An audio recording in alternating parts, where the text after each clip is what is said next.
Hello, this is the PRUH induction on chest pain and ECGs. We all know that chest pain is one of the most common presentations to the ED in both young, old age group. This will just give us an insight on how the trust manages chest pain. In this session, we will know what are the outcomes. That is, we should know what are the differential diagnoses of chest pain, what are the important investigations, what is the treatment of chest pain, and what are the selections of ECGs that you should be particularly worried about. Is chest pain important? And if it is, then why? It is important because it is a common presentation in the ED, like I said, and it affects all ages, young and old. Young ones particularly coming to you with cocaine and old ones with a typical cardiac sounding chest pain. Also accounts to 5% of all ED attendances. Important in our chem audit, and it is an important clinical governance marker. Also, we need to be worried about chest pain because there are a wide array of differential diagnoses that you need to think about whenever you see a patient with chest pain. What are the differential diagnoses when a patient presents to you with chest pain that you need to think of? One is musculoskeletal, where you have a point tenderness, where you press on a point, the patient can localize pain. Then there is ACS and MI, which is something that you need to be worried about. There's pneumothorax, where you have a history of preceding trauma, esophagitis, pneumonia, PE, aortic dissection typically, central chest pain radiating to the back, stabbing type, differential blood pressures, we'll come to it later, cholecystitis, pancreatitis, esophageal rupture, herpes zoster, and tamponade. A lot of times you will be asked by one of the doctors to do a quick chest pain assessment for a patient who has presented with chest pain to the ED that the nurses are worried about. You will have to go through the history in form of site, severity, if there is any radiation, if there were any previous pains, if the patient is having any past medical history like hypertension, diabetes, which makes him high risk. What was the character of the pain is important. Time is important. Duration, for how long did it last? Were there any precipitating factors? And what were the associated symptoms? That is palpitations, shortness of breath, sweating, nausea, dizziness. Whenever you see a patient with chest pain, go through his old notes, go through his old ECGs and compare it with the present ECG. Examine the patient in the usual ABC manner and look at the investigations that have been requested. Now, quickly going through a few cases. You have a 60-year-old male who's presented to you with a 45-minute history of central chest pain who's walked into the department. You've been asked by one of the nurses to do a quick chest pain assessment, please. And you've been handed over this ECG. What do you do? You have been handed over this ECG by one of your nurses with the history as mentioned earlier. What do you see in this?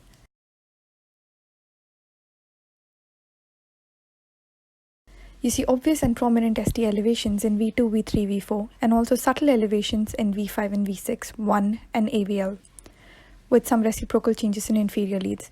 Based on these findings, the diagnosis would be an extensive anterolateral myocardial infarction. Now, what do you see in this ECG?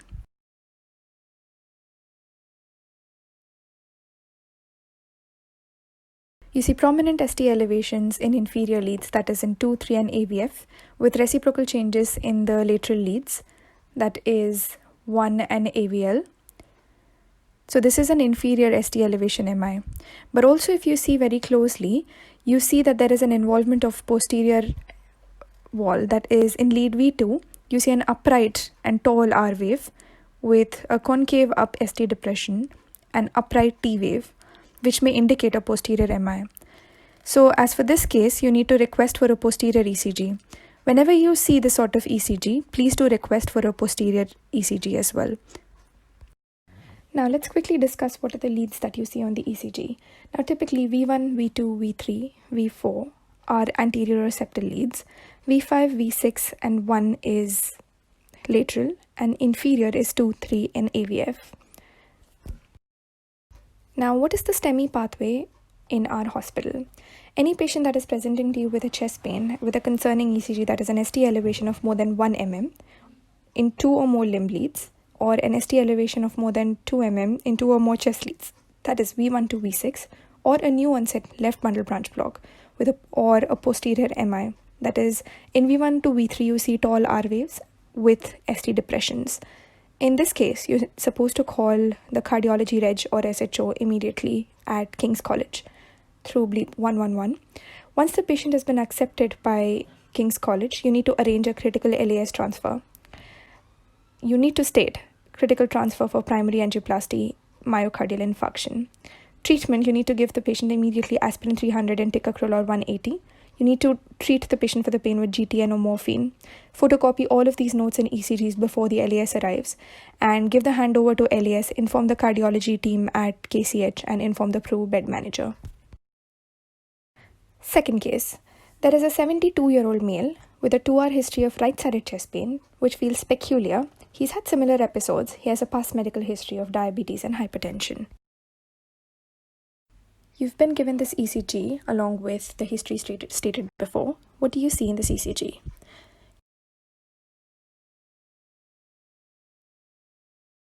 Yes, you see T-wave inversions in V1 and T-wave inversions or biphasic T-waves in V2.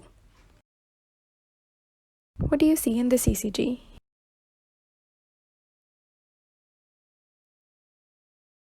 You see T-wave inversions in V4, V5, V6, 1 and AVL.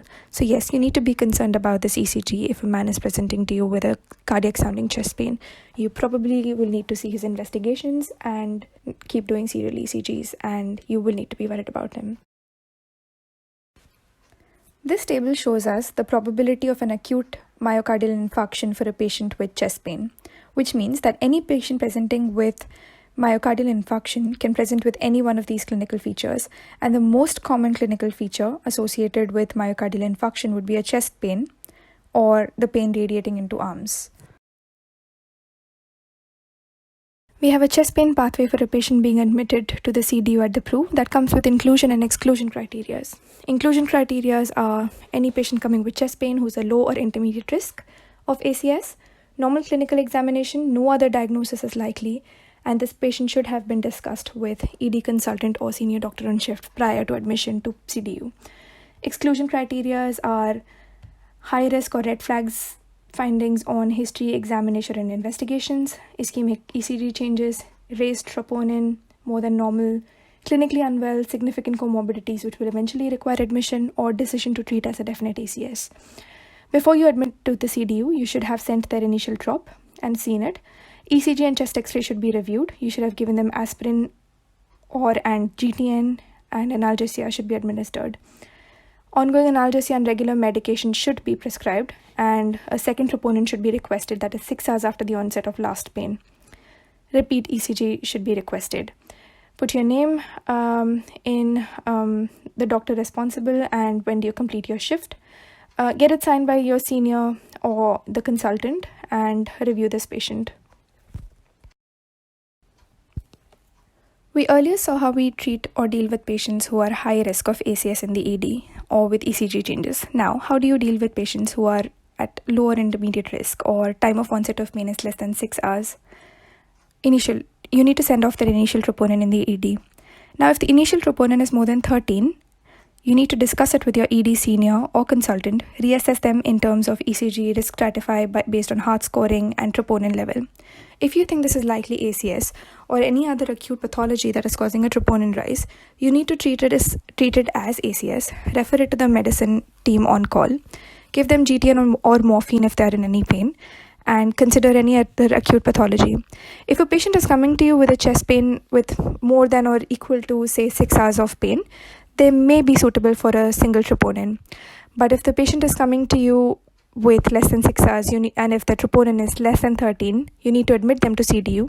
Keep repeating the ECGs. We would want serial ECGs in this case. Repeat the troponin at more than or equal to 6 hours post the onset of pain. If the second troponin is positive, that is more than 13, and change is more than 7 ng per liter, in this case you need to treat it as ACS. Refer it to medics on call and follow the usual protocol.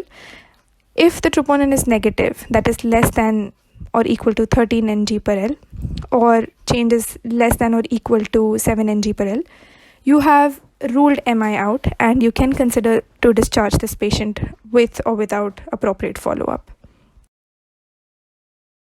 Another clinical scenario, you have a 27-year-old male who's come to you with a 90 minutes onset of central chest pain who looks anxious and sweaty, works at the financial sector.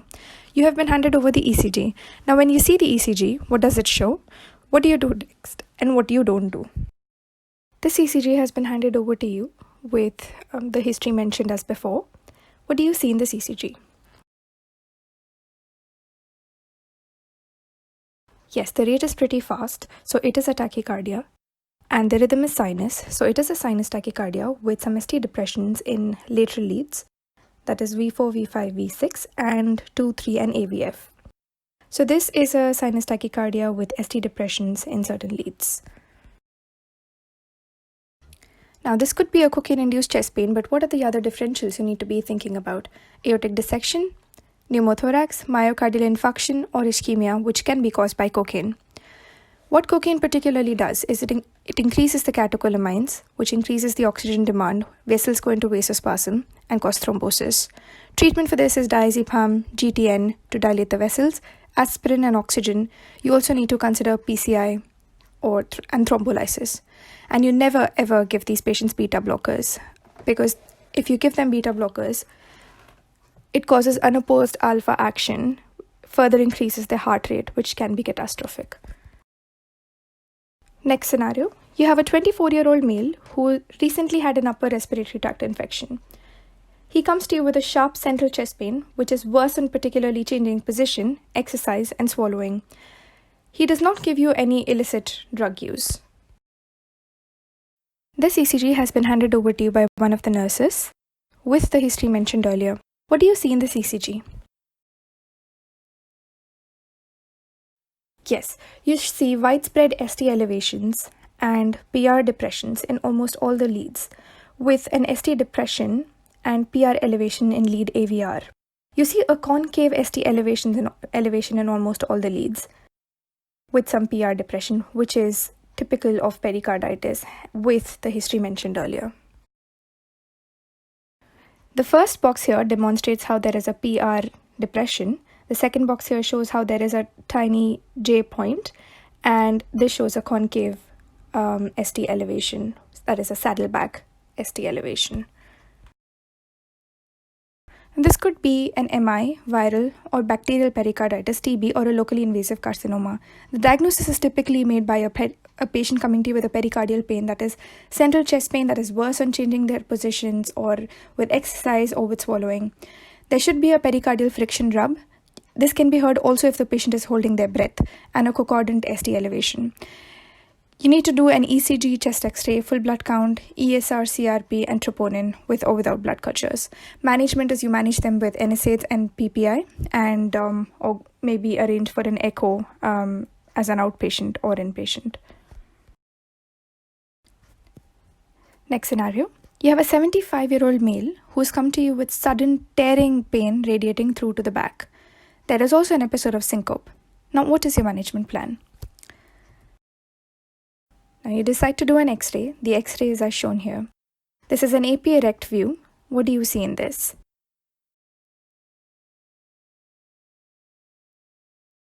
There are two obvious findings that I can see here. One is the widening of mediastinum, and the second one is the blunting of left costophrenic angle. Could be a pleural effusion. With a history highly suggestive and the X-ray features showing widening of mediastinum and left costophrenic angle blunting, you decide to do a CT aortogram. And this is what you see. Yes, this is an aortic dissection. Aortic dissection. To diagnose an aortic dissection, you need to have a high index of suspicion. This can mimic an MI. Sometimes there can be an absence of pain, and sometimes they can get associated neurological deficit if the aortic dissection extends to the carotids. Examination-wise, you will find that the patient is very apprehensive and distressed in a lot of pain. Pain that is difficult to alleviate. You will hear an aortic regurgitation murmur. There will be an asymmetry or absence of peripheral pulses.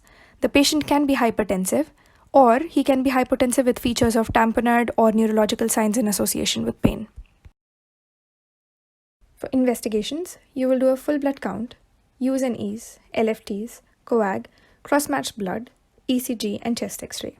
For management, you will get an IV access. You will cross-match 6 units of blood discuss with cardiothoracic and cardiology team, give the patient oxygen and morphine, get an arterial line, and blood pressure control is vital.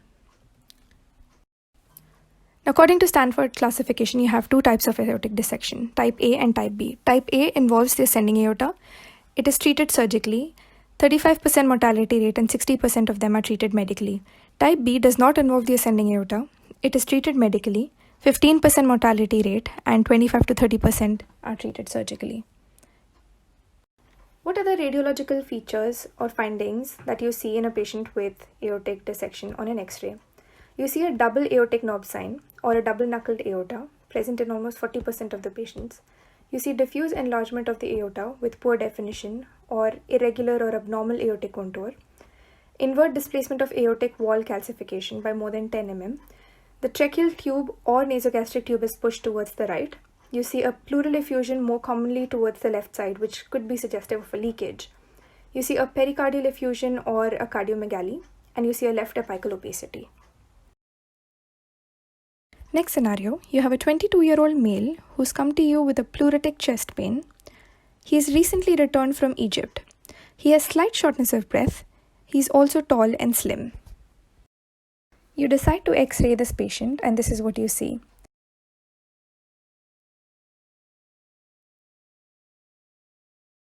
Now, if you compare the X-ray on both the sides, on the right side, you see that the lung markings are very well extending until the peripheries, whereas on the left side, you see that there are no lung markings that are extending until the peripheries, or you see a radiolucent line or a clear lung border, which could be a pneumothorax.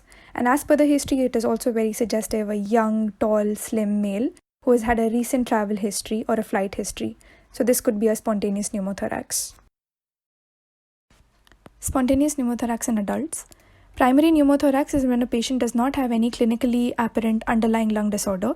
Small pneumothorax is when there is a visible rim of less than 2 centimeters between the lung margin and the chest wall at the level of hilum. Large pneumothorax is when you see a visible rim of more than 2 centimeters. General standards, you need to arrange follow-up, give them written advice.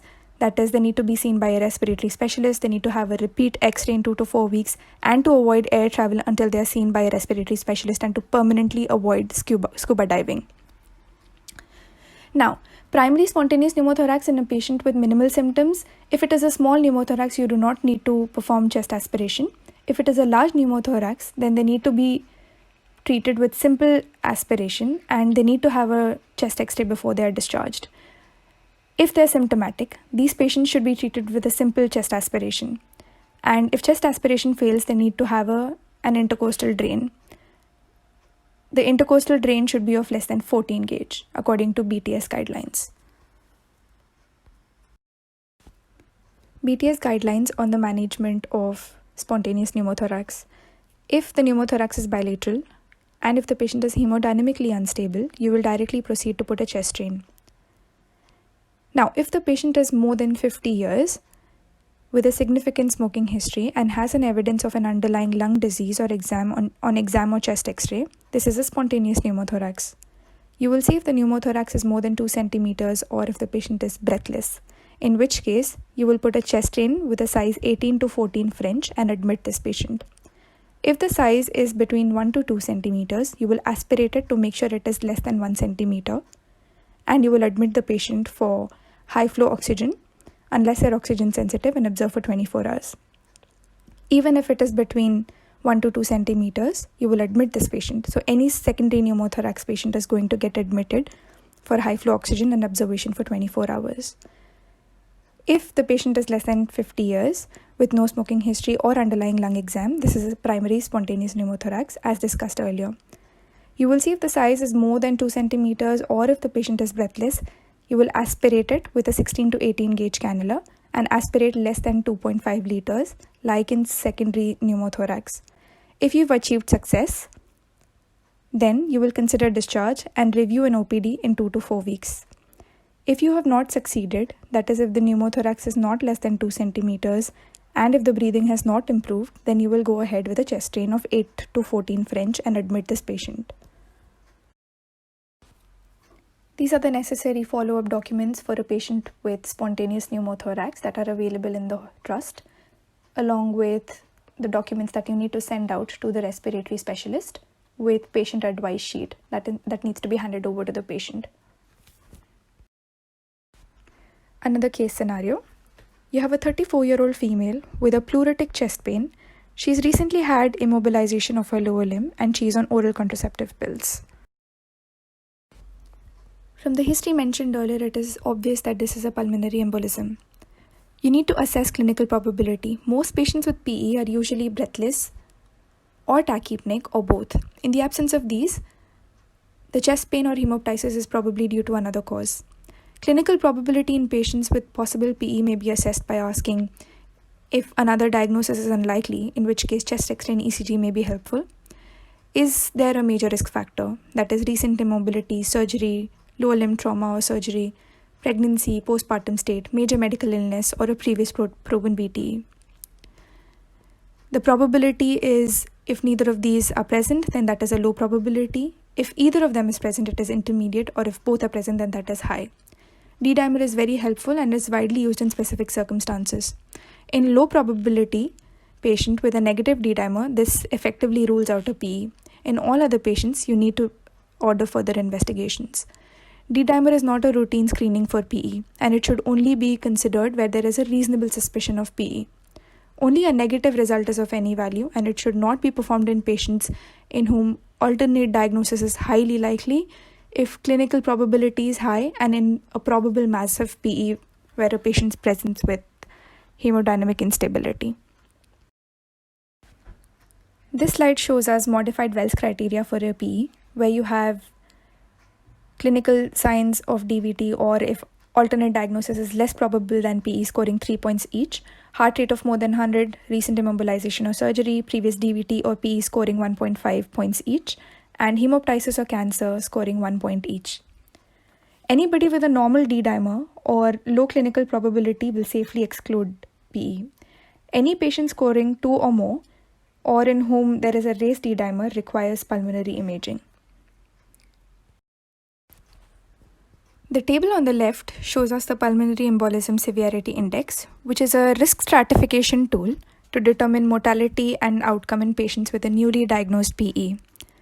This flowchart shows us how we manage a patient with PE. If you have any patient with signs and symptoms suggestive of PE, you need to exclude any other cause through history, exam, or chest X-ray. If you find another diagnosis, treat accordingly. Calculate their clinical pre-test probability through Wells scoring. If you think it is likely, then discuss this with the ED consultant regarding a CTPA or a VQ scan. If you have a PE confirmed on the scanning, start this patient on anticoagulation as per guidelines.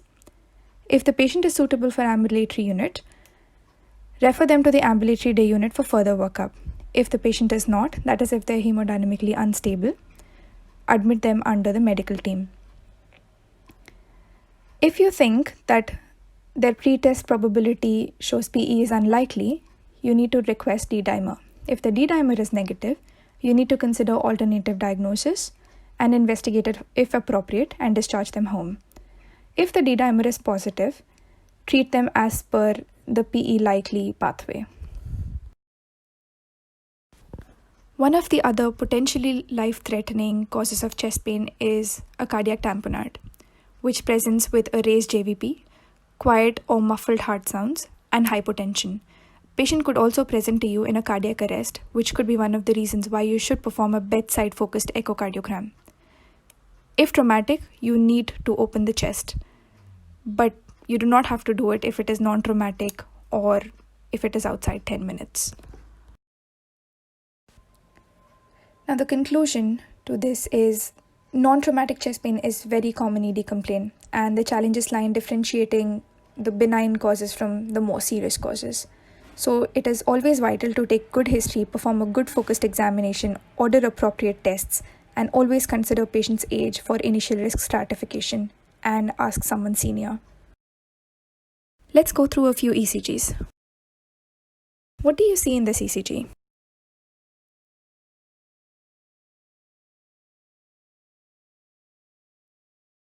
Yes, you see ST elevations from lead V1 to V5. So this is an anterior septal ST elevation MI. What do you see in this ECG?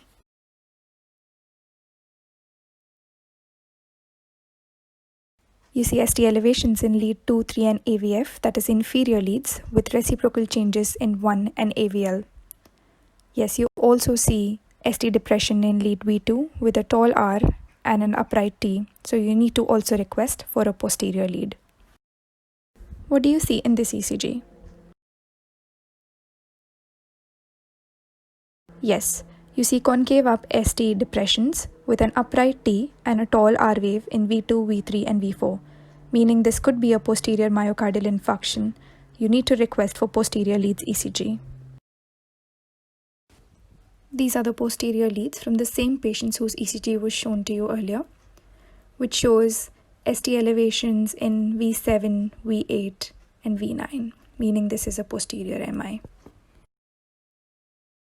You have been given this ECG by your nurse and also told that the temperature of this patient is around 30 degrees centigrade. This ECG shows classic features of hypothermia. There is a bradycardia, that is the ventricular rate is roughly around 45 to 50 beats per minute. You can see Osborn or J waves, that is a positive deflection at J point, most prominent in the chest leads, and a shivering artifact. The height of the J waves is roughly proportional to the degree of hypothermia. You have been given this rhythm strip. Patient is unresponsive.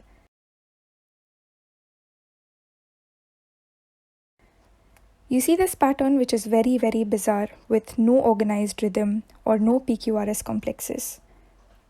Yes, this is a ventricular fibrillation. You need to resuscitate this patient as per the ALS protocol. Next ECG, what do you see in this? The rate in this ECG is between 90 to 100. The rhythm is irregular. Even if you try to map it, the rhythm is not regular. And if you see closely, you do not see any P waves. So there are no P waves that are followed by a QRS. And this is a narrow complex. So irregular rhythm with narrow complex, absent P waves. This is an atrial fibrillation. You have now been given this ECG. Coming to the rate, there are around 8 large boxes between each QRS complex. So let's say that the ventricular rate is roughly around 40 beats per minute. The rhythm, you can see that every P wave is not followed by a QRS complex. That is, the PR interval varies, with some P waves being superimposed in the T and QRS complexes. The ventricular rate, however, remains regular, and the P waves are regular as well. There are independent atrial and ventricle complexes, and there is no association between them. This confirms that the atrial impulses are not being conducted to the ventricles. This is a complete heart block. This patient urgently needs treatment with atropine or isoprenaline infusion and pacing. Let's go to the next ECG. You've been given this ECG. What do you see in this?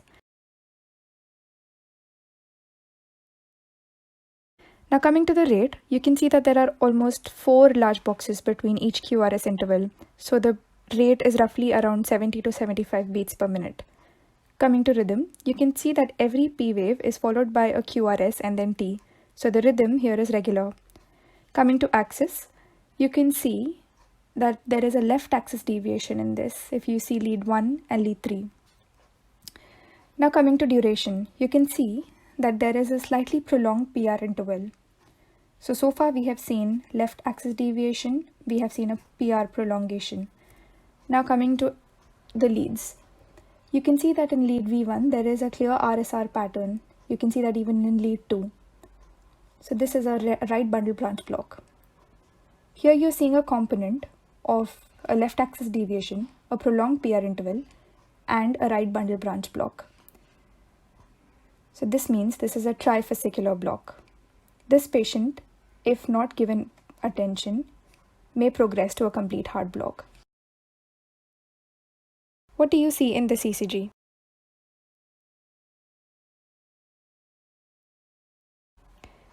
You see prolonged PR interval, you see broad and bizarre QRS complexes, you see peak T waves in the chest leads. you need to be worried about one of the electrolytes, that is potassium. This ECG displays features of hyperkalemia, and if not paid attention, this patient can have an asystole or a ventricular fibrillation or a PEA with broad complexes. You need to suspect hyperkalemia in patients with AV block or bradyarrhythmias, especially if the patient is known to have renal failure, if he's on dialysis, or on potassium-sparing diuretics, or on potassium supplementation. To summarize, you need to know the differential diagnosis of chest pain, what are the important investigations that you can order, what is the treatment of chest pain, and what are the selections of ECG that you need to be worried about or concerning ECGs. Thank you.